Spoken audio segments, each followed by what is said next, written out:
Hello everyone and welcome back to my channel Edmund Mindaros, and for today's quick tutorial, and I'm going to show you guys on how to resolve the Windows update error code 0x8007001f the experiencing on your Windows 11 or Windows 10 computer that reads there were problems installing some updates but will try again later.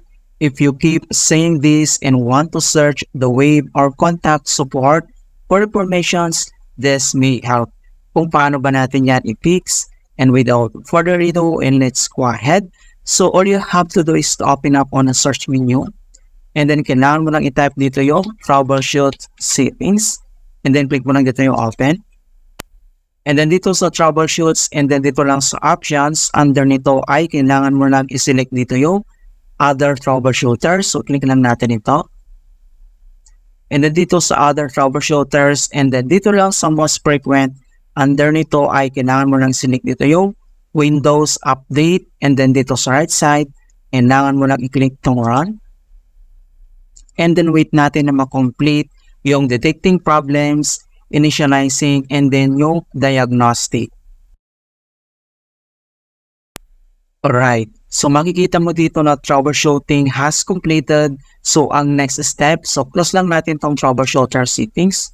And then dito lang sa search menu. And then kailangan mo lang i-type dito yung CMD or ito yung tinatawag na command prompt. Kailangan mo lang mag-right click dito. And then sinik mo lang dito yung run as administrator.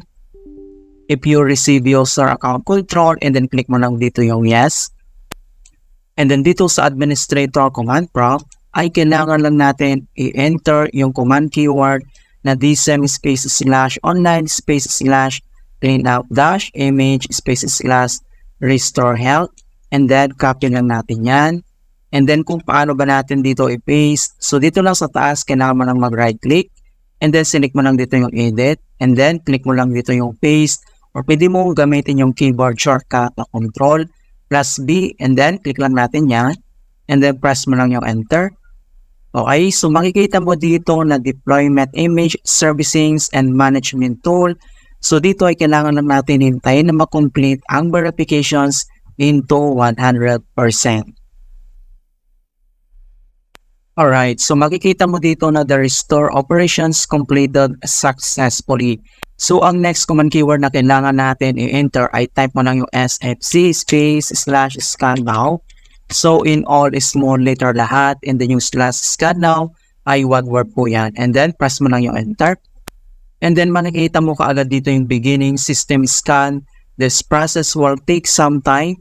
Beginning verifications, phase up system scan.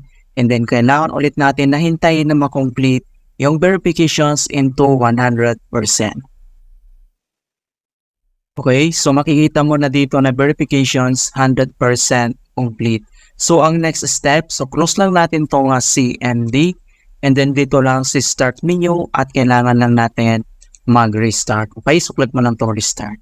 Ayan, so ganoon lang po ka-simply on how to fix Windows Update error code 0x8007001f in Windows 11 or Windows 10.